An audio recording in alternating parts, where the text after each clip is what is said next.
Okay, really, what is this with all the rain? I mean, it has really been too much rain in central Illinois in the last few weeks.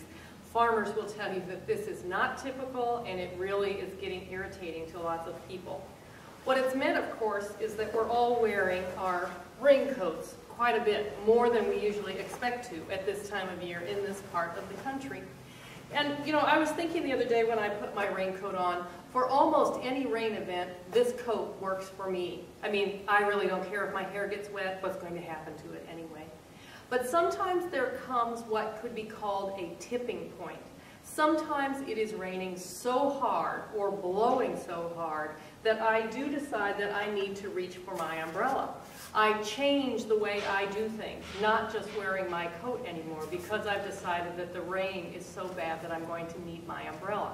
That can be called a tipping point, when the status quo no longer works for something. So churches have tipping points sometimes when they make decisions about things that have to change, saying that the status quo will no longer work. What would be a tipping point for your congregation?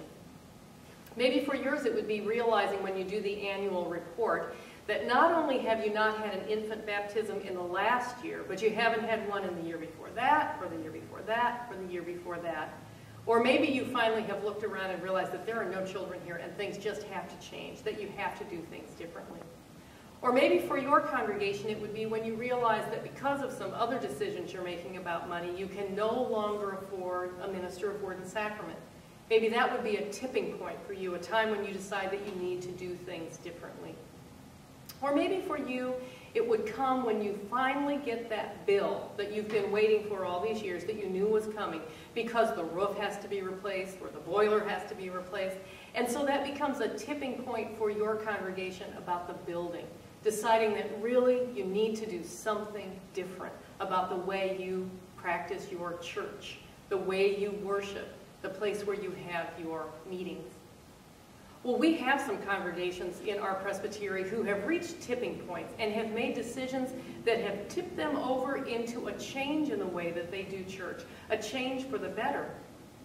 We have a congregation, for instance, that decided they really needed to do something about youth ministry, and so they freed up some money so that they could hire someone who has real gifts for youth ministry.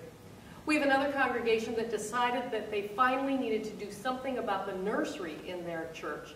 And so they've hired a professional nursery worker, and they've noticed that that was the tipping point for them, that suddenly they have young families coming on a regular basis. We've had other churches that have reached a tipping point when they've looked around and realized they have immigrants from another country who need help. And so they've reallocated their resources and their time to reach out to those people. All of these churches have reached that tipping point and decided to do something in a different way that has reinvigorated the ministry of their churches. Now, what did it take to do that? What did it take in the session discussions and in the life of the pastor and in all of the other kinds of things that were happening in those churches so that they could recognize that tipping point and turn around and go in a different direction? For many of them, it took setting aside their belief that nothing would do any good, that there was absolutely nothing that they could do to change the situation. For some of them, it meant freeing up some money that had been in reserves for quite a while and deciding that this was the rainy day that they've always waited for, that this was why they had saved that money and this was when that money needed to be spent. Now, in the book called Tipping Point, the author, whose name is Gladwell, says that a person who can help an organization or a city or a church decide that they have reached that tipping point will have these characteristics. They will have curiosity, self-confidence, sociability, and energy. When I read that, I was reminded of what it really takes in a church to be able to be led toward this tipping point. It takes elders and ministers who are willing to live out their ordination vow of serving the people with energy and intelligence and imagination and love.